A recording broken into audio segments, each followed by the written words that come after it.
Welcome back. As promised, I told you guys we were going to talk about the Kansas City Chiefs. I'm joined now by Matt Stagner. Matt is a writer for Arrowhead Pride, which is an excellent SB Nation website devoted to the Kansas City Chiefs. And full disclosure, I have written for SB Nation. I love the guys there. They do great work. Not for Arrowhead Nation. I was a fantasy writer there. So, Matt, thanks for joining me. Let's go ahead and jump right into it. Tell everybody out there a little bit about you, and then we'll get into some Kansas City Chiefs discussion. Well, thanks, Sharona. The pleasure is all mine. I just do a little writing for ArrowheadPride.com. Like you said, it's the largest Chiefs-only website through SB Nation. Lifelong Kansas City fan, so I've been through the misery of being a Royals and Chiefs fan. Throughout, I grew up in the Kansas City area. Well, but it's looking up now. I mean, you can say that. Yeah. It's an exciting time to follow both teams, and it is. And, certainly has been quite the year, and it's enjoyable finally. Kansas City is a place that I've always wanted to visit. I was actually on Arrowhead Pride today, kind of poking around and looking at stuff, and I read an article, and a guy was talking about his Friday night routine and stuff. And I was like, oh my God, I've got to go to Kansas City. Well, let's go ahead and jump right into it. The Chiefs versus Pats was it was an exciting game. It was an interesting game. I've spent some time looking at the stats. I want to get your thoughts on it, and then I'll give you mine. How important was the loss of Spencer Ware and, of course, Jeremy Maclin and Justin Houston both being so limited that they really weren't able to help? Yeah, that was a huge factor. We talked a lot about this prior to the game, that you could probably do without one or two of those guys, but to be without all three of them for the bulk of the game ended up in the end being a major factor. So you had some injuries along the offensive line too, I believe. Yeah, the offensive line's been interesting all year. Coming in, we assumed that it was going to be a major weakness, and it looked like it was going to be through the first couple of games. Mm-hmm. Then they had sort of a multitude of different injuries, shuffled different line combinations, but they started to figure it out. And I don't know if it was coaching or continuity or what, but they figured out a way to at least be respectable on the offensive line, and I think that continued all the way through this game. I thought it was one of the better lines in the second half of the season. We're going to talk about coaching probably quite a bit here in a minute. We found out a little bit later on after the game that there were some headset issues. What do you make of all of that? I don't read too much into that. I mean, I think the Patriots have a big target on their back just for probably good reason. But I don't believe that was probably a big factor in the game. I don't either. As I was looking at the stats, and you can feel free to disagree with me, correct me if you think that I'm wrong. It will not bother me at all. But I feel like where the Chiefs really lost this game was in their inability to capitalize in the second and the fourth quarters. Yeah, I mean, this has been the story of the Chiefs all year long is that they were an opportunistic team, and the defense was forcing turnovers. They were putting pressure on quarterbacks, and when the offense took over, they had tremendous field position, and they were generally able to capitalize on it, and that's what got them on an 11-game winning streak. They got ahead early. They took advantage of those opportunities, and then they were able to close games out. And so it was really disappointing to see in the game versus New England them not capitalize when those opportunities presented themselves. And they found themselves in a hole, and this team is just not built to come from behind. Yeah. We're going to talk about the coaching stuff next, so let me go ahead and just throw some things at you. I was looking at the breakdown per quarter. The second quarter summary, New England started, their average starting drive position was at their 11. Kansas City, on the other hand, their average starting position was at their own 44. They held the ball, Kansas City held the ball 8 minutes and 11 seconds. The Patriots held the ball about 6.5 minutes. the Patriots were able to get a touchdown out of their drive, while the Chiefs were only able to score 3. Mm-hmm. And when you have that kind of advantage and you only come away with 3 points, it's a huge disappointment. Yeah, exactly. They took over. There was one drive that started in New England territory. I believe it was on a 38-yard line. They walked away with no points. Those types of things will cost you games, and they did this time. I mean, you're talking about the box score. If you look at the numbers, and you didn't tell me who won.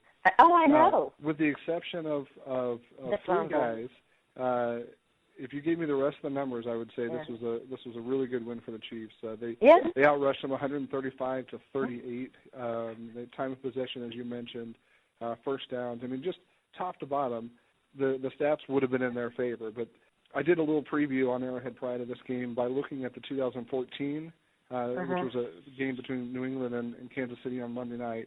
It's 41-14 win for Kansas City, dominating in about every aspect that you want it to be. So I looked at that and I said, all right, what's different since then, and what do they have to focus on? And it really came down to there's 3 guys on New England that can beat you. And it starts with Tom Brady, of course. Yeah. And then you got Gronkowski and Edelman. So what did they do in 2014? Gronkowski was harassed the entire game. He couldn't get off the line without being hit by at least a linebacker and then a safety coming up to press him and then somebody helping over the top. Same with Edelman. They were physical. They were disruptive. They didn't let those guys get into clean routes. And then for no apparent reason in this game, they were giving 6 to 8 yard cushions, no physical contact to the line, and those guys, Brady just picked them apart. So I look at it and I say, you had one job, and that was it. Yeah. They weren't able to get to Tom Brady at all. You can blame some of that, I suppose, on the loss of Justin Houston. And I say loss. I mean, he played, I think, like maybe 8 snaps, something like that. That was early in the game. And he essentially did not play. And the Houston that we know was not in that game. And that's an issue, but it's sort of a chicken or the egg debate when it comes to pass rush and pass coverage. The coverage has to hold out to give the pass rushers time to get home, and vice versa. The pass rush needs to get home before the guys in coverage have to hold their man for an extended period of time. So it's one or the other or both. And in this game, Brady got the ball out, and I think the average was 2.9 seconds. But on all the big plays, it was under 2 seconds. The ball was out quick, on time, to an open man. And he picked them apart, and that's what you can't have. Yeah, we're going to talk about a couple of different things, but you talked about stats and numbers. One of the things that stands out to me is how impressive the Chiefs were on third down conversions. Generally speaking, when a team converts 60% of their third down conversions and 50% of their fourth down, you kind of expect them to win. You do, and the Chiefs have been efficient like that all year long. Starts with Alex Smith. He's able to convert third downs, running the football, and he did a couple times versus New England. Again, you look at all of the numbers say the Chiefs should have won this game or been right there with them. So I certainly think it was a close game. They don't have anything to hang their head about, but they had an opportunity to win, and they didn't get it done. I'm going to talk to you about the fumble, which I think was key, and we'll talk a little bit about the scoring opportunities. But first I want to ask you about the cheap shot. Chiefs Nation, rightfully so, was very upset about that play. What did you make of it? What did you think should have happened? Did the NFL get it right or not? I think there's precedent on those sorts of plays. They call the penalty. Maybe they come back and do a fine afterwards. A lot of Chiefs fans were calling for an ejection. Yeah. I was not surprised he was not ejected. I didn't see it as an ejectable offense. It's ejectable, but it just didn't seem consistent with the way they called games all year long. Okay. Certainly a dirty play, completely unnecessary. And Fleming let Amendola know about that on Twitter afterwards as well. Yeah, I agree with you. I would have liked to have seen an ejection. It was pointed out to me, that NFL had not been doing that, and you certainly want consistency. The NFL has definitely taken some some heat over their lack of consistency. Officiating has been consistently bad. There were some bad calls in that game. We won't get into any of that stuff. Scoring opportunities. I try not to blame the refs. I mean, yeah, right. You don't want to leave it in their hands, and there were certainly some calls on both sides that could have gone different ways. But again, exactly. It's not them that lost the game for them either. Exactly. In the end, it comes down to that the Chiefs didn't take advantage of all the scoring. They were only in the red zone, 4 times, despite the fact that they were very efficient. And then the fumble. How big was the fumble? It was a real momentum changer. I mean, they were driving. It was the first drive of the second half, if I recall correctly, and they were in New England territory. It was the end of a good run. Now Davis has had sort of a reputation as a fumbler in the past, although I don't really fault him on that play either. I mean, if you look, he had both arms around the ball. He was fighting for extra yardage. It was just a good play by Chandler Jones on the defense, but it's certainly unfortunate. Very close call on whether it was a fumble or not, but took points off the board that could have put them right back into the game. I agree. I think it was a momentum changer. Andy Reid, mad genius, or is he just completely and utterly mad? It's probably somewhere in between. I think Andy Reid's a real solid head coach. I mean, I do too. He's got a 594 win percentage over his career. With the Chiefs, people forget to sort of look at the big perspective on things. He took over a 2-14 team that was coming off of not just record-wise, but for a lot of reasons, one of the worst seasons in Kansas City sports history, if not all of sports history, with the Save Our Chiefs campaign, planes flying banners overhead to fire the GM and head coach. You had a player murder his girlfriend and commit suicide in front of the coaches. I mean, it was a historically bad entry point for a head coach to come in and take over. And he took that team, along with John Dorsey, did some roster turnover, came out of the gates and won the first 9 games en route to an 11-5 season. Last year had a tougher schedule and some more injuries. Still finished 9-7, nearly missed the playoffs.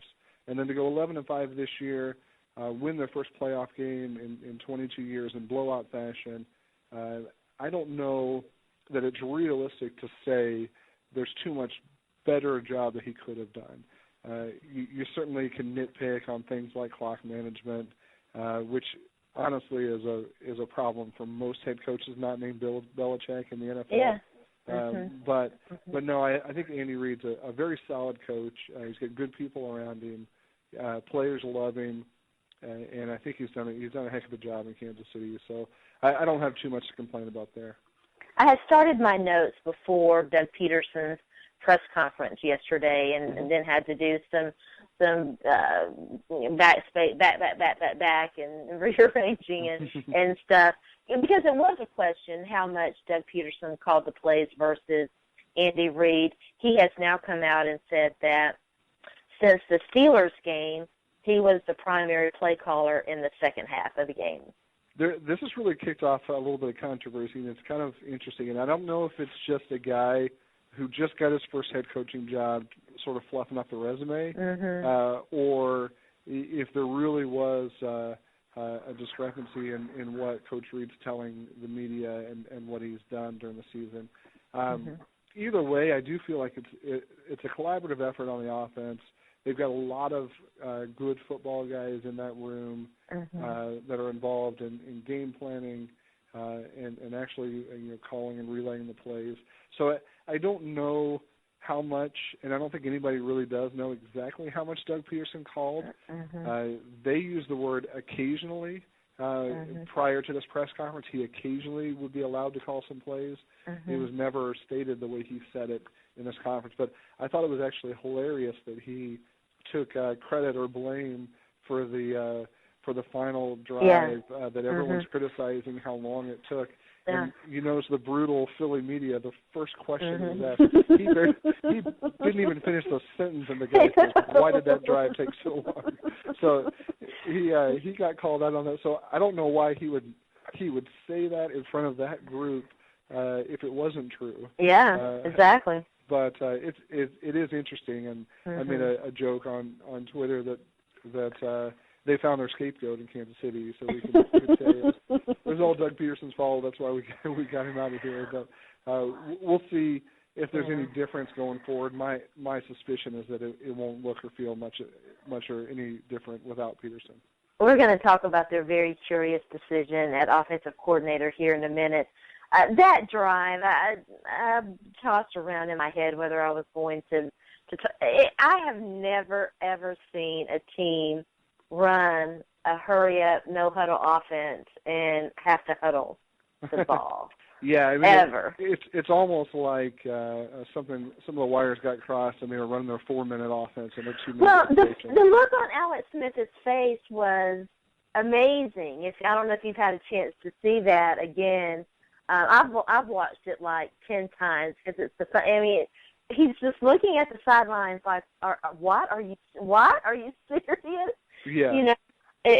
He certainly showed some frustration there. Now, we can sort of turn that back on him and say, all right, well, maybe a Tom Brady or a Peyton Manning would have just ignored the sideline, got up to the ball, rallied the team together, you know, spiked the ball on that after the long completion to Albert Wilson to conserve time. I mean, in retrospect, there's a lot of things that could have been done differently. Yeah. Now, I don't discount the explanation from Andy Reid and that others have discussed recently is they wanted to keep the ball away from Tom Brady. And I get that. You don't want Brady with the ball in his hands and a chance to win, right?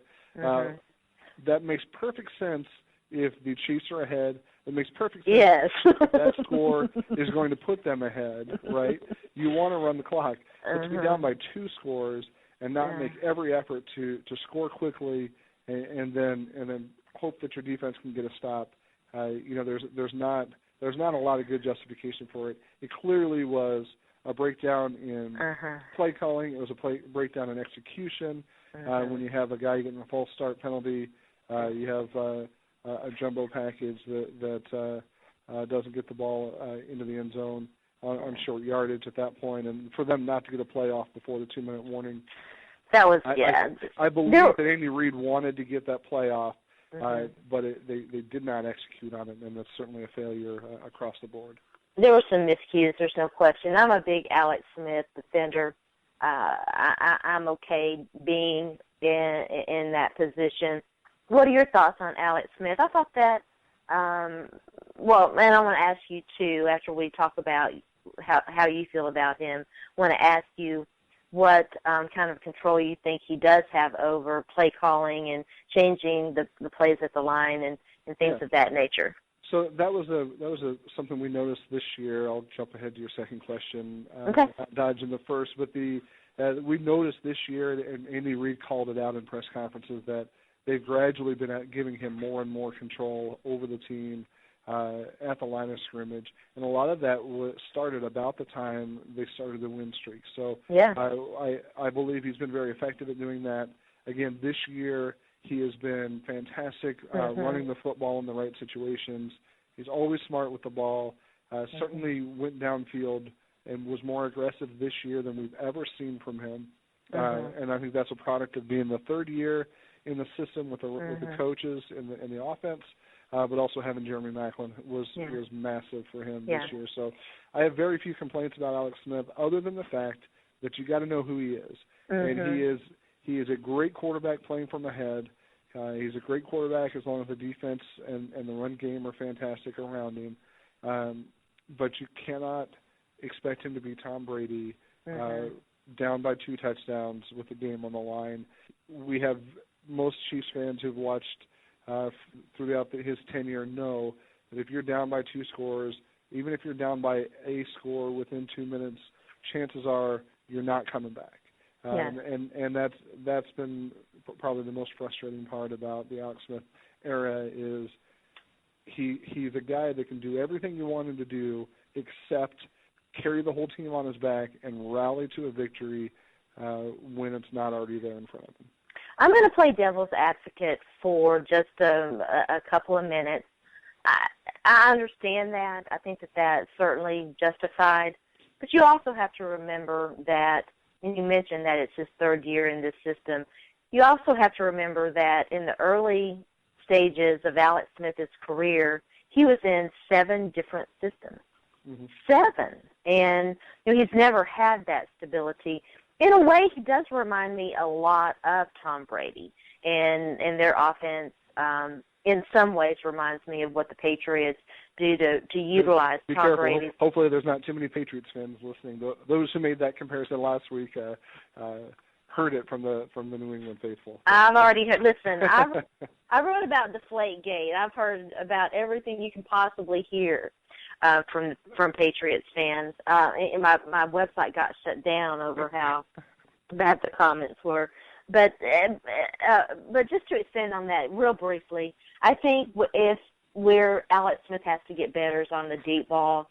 He did take more shots downfield this year. He wasn't good in this last game though on his deep ball, and I think he missed on some throws that he should have made. Really, he missed on some throws, but you also, again, it's sort of a chicken or the egg debate. When Macklin's not in the game or he's not himself, he's thrown deep to Albert Wilson and Chris Conley. Chris Conley's a promising rookie, but he's not there yet. Albert Wilson's a guy who's shown some ability, but all year he's struggled to track the ball on deep patterns, and he's really drawn the ire of a lot of fans watching, wondering why he didn't extend, why he didn't dive, why he didn't lay out and make a play when it's been there for him. So a couple of those plays that we all noticed during the game were situations where it's hard to tell whether it was quarterback or receiver. The passes to Kelsey in the end zone, I believe there were 2. There would have been tight window throws over the middle that he's made this year that he missed in that Patriots game. Again, one of them, Kelsey slipped out of his break. He wasn't there in the spot where he was supposed to be. The other, the pass was way high and clearly, out of the end zone, had no chance to catch it. Yes, he could have made a better throw on those, but if it wasn't a perfect throw, at least that one could have been intercepted too. So it's you take the good with the bad, and I think to answer your point about his consistency with coordinators on offense, those were, you want to call them excuses or reasons why he struggled early in his career. I would have given him a pass on that 2 years ago in Kansas City. This is the 3rd year with his exact offense, exact coordinators, head coach, and him completely on the same page. This was the year that Chiefs fans expected him to pull it all together and have a career year, and by all he did. He did that. So I don't have a lot of complaints about Alex Smith. I think he's done an admirable job given the situation. That being said, I know you may want to talk about off-season wish list. That doesn't preclude the Chiefs from soon starting to look for that quarterback of the future to take them to the next level. So, well, I just did an interview with Mark Schofield, who does a lot of scouting about quarterbacks, and we talked about that, not the Chiefs specifically, but about quarterbacks and the NFL in general. It's a quarterback-thirsty league. There's no question, and it wouldn't surprise me too. But I did want to ask you, Doug Peterson had some interesting comments about Chase Daniels. Do you think that Chase Daniels' hype is real? Well, look, I'm a Mizzou alumni, a big fan. He was quarterback there when I was in school, at least for a little bit. I think he's a tremendously smart, capable backup quarterback, and I don't see him as much more than that. Again, he hasn't really had that extended opportunity. He's done fine when given an opportunity to play. He's the perfect, reliable backup for Alex Smith. I think they'll probably let him walk after this season. I don't see him wanting to pay him another contract like they gave him the first time. But do I see him as the next big thing or even a long-term starter in the league?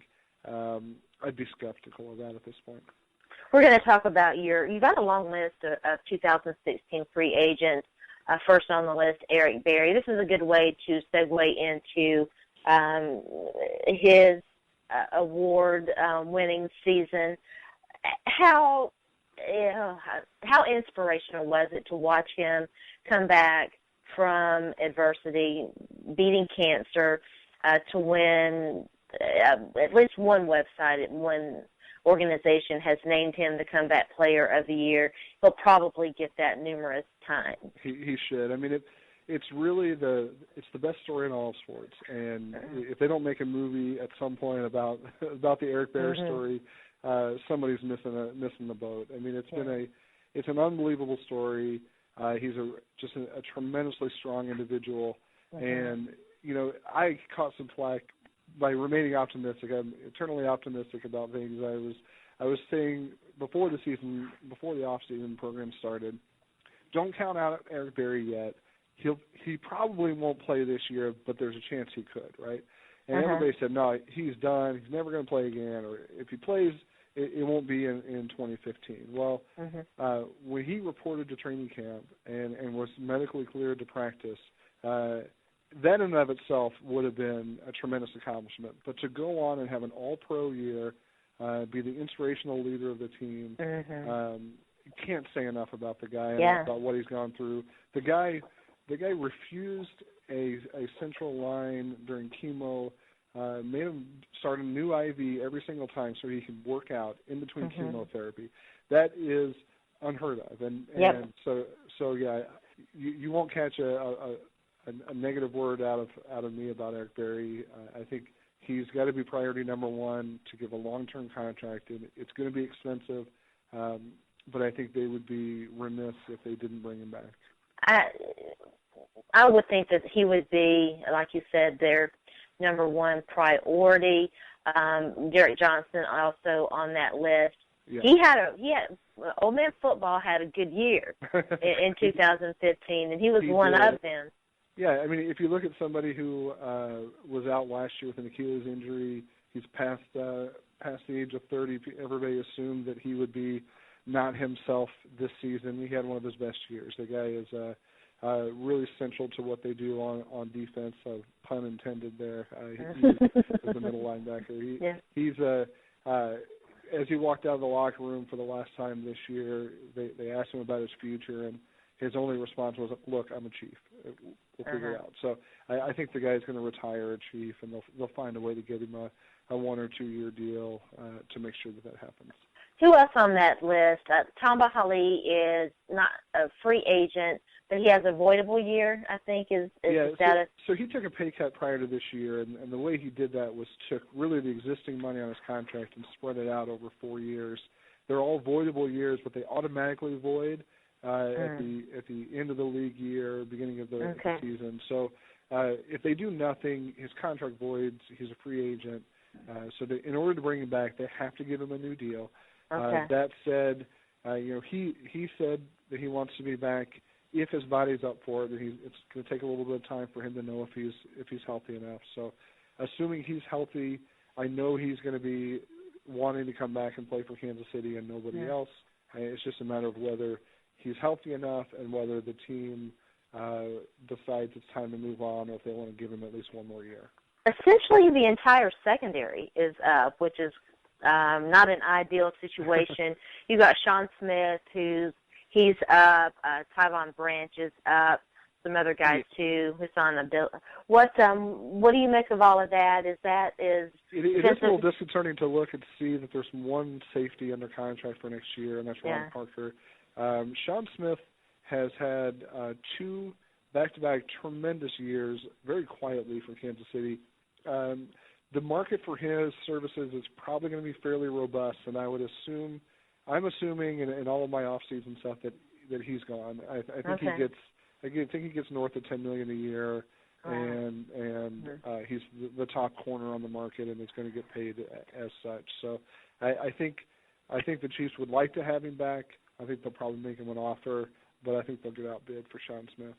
So is defensive back number 1 on your off-season wish list?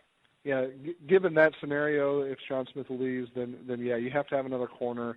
Of course, they love what they got out of Marcus Peters this year. Yeah, sure. Well, he got awards everywhere, didn't he? He's starting to. Yeah, I mean, I think the 9 interceptions will get you noticed. And that certainly did that for him. It's not just the interceptions for him. He's certainly improved over the year in coverage, and he's a big personality.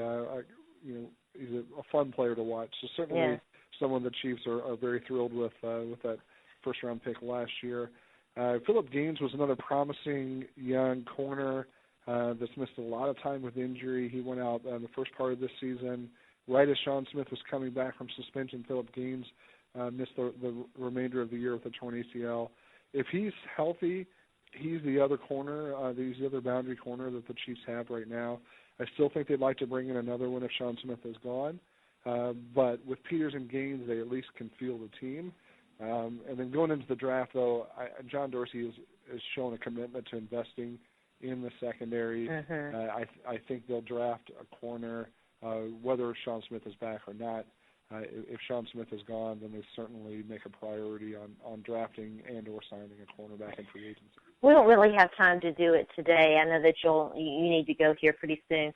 But it was interesting. Of course, I went to school at Tennessee, a Tennessee alum, and I was very familiar with Eric Berry. The discussion about where you draft a safety and what value a safety has. And I think that Kansas City took him 6th overall. Yeah, I think he was 5th, if I remember correctly, and Scott Pioli, the GM at the time, had previously come out and said you'd never take a safety that high in the draft. I certainly, he was a guy that I liked from his college tape and thought that he'd be a great fit in Kansas City. I was certainly thrilled with the pick at the time and ever since then. I think safety in the NFL traditionally wasn't drafted so early, but there's 2 reasons why I think that could change going forward. One, the emergence of the tight end. the emergence of the tight end, the nickel and dime packages that have come to go against the tight end and receiver heavy sets. Teams are using more safeties than ever before. There's that extra. They use them as an extra linebacker in addition to their traditional roles. The other thing is the new CBA, and I think the old adage of these positional values that you can't take you can't take a right tackle early, you can't take a guard early, you can't take a safety early.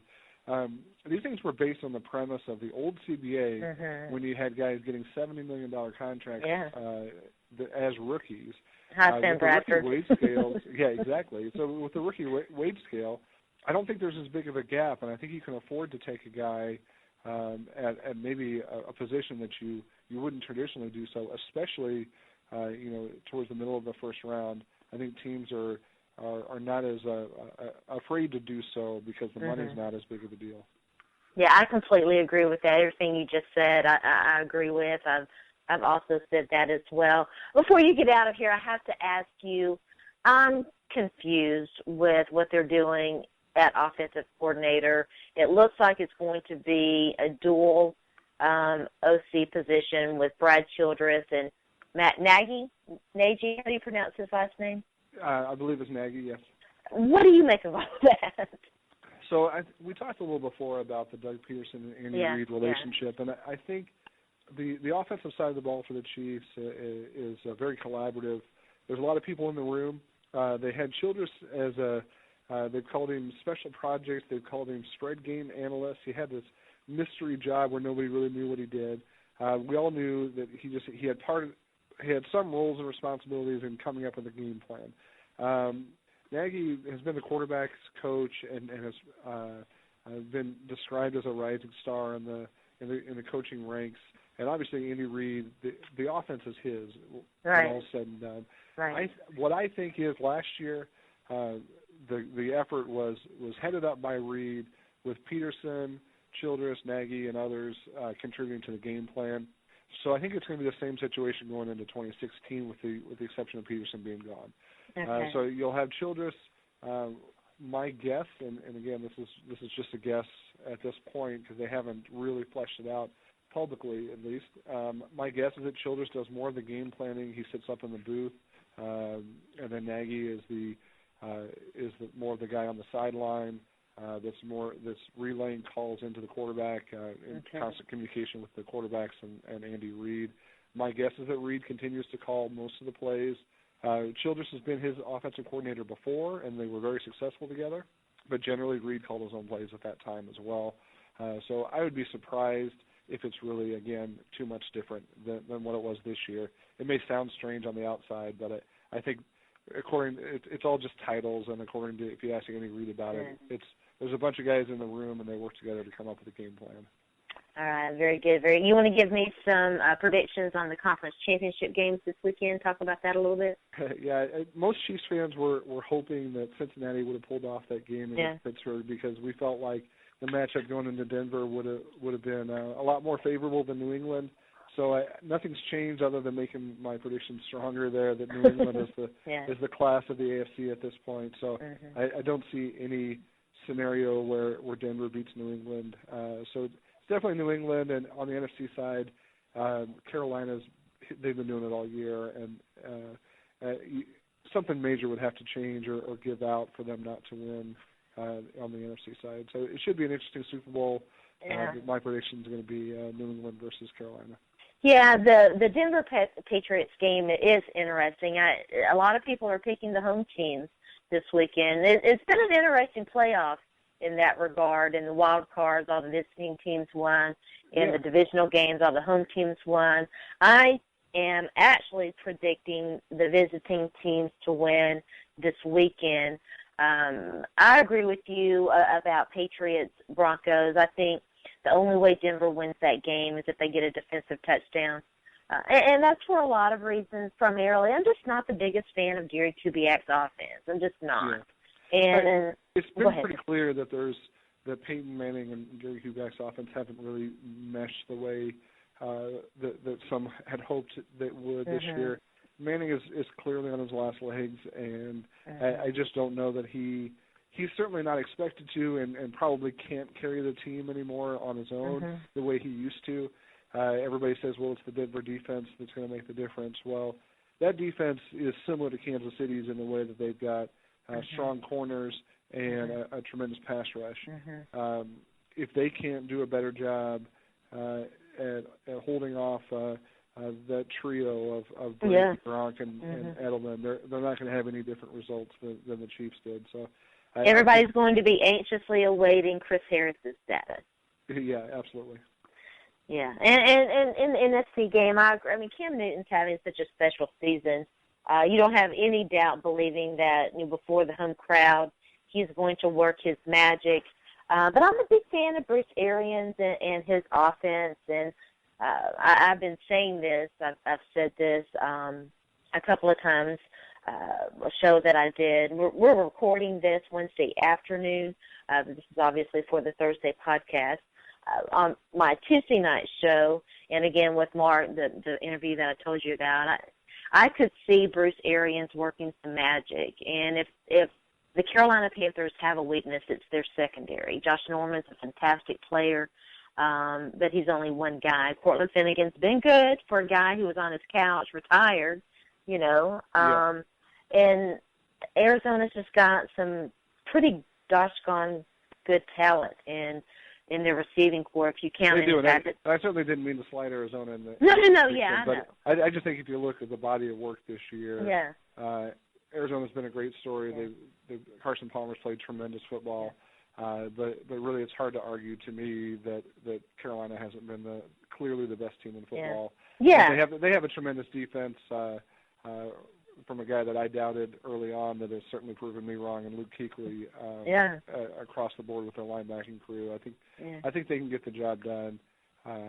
It might be a little bit higher scoring game, but it certainly seems like a Carolina New England Super Bowl to me. I said it might be like a 35-31 game. I could definitely see it not being super high scoring, but being respectably high scoring. They're going to need Carson Palmer to play better than he did against the Packers. He didn't have his best game of the year. Obviously he was nervous, and there were a lot of factors there. Great stuff, Matt. Thanks again for joining me. Tell everybody out there where they can find you and find your work.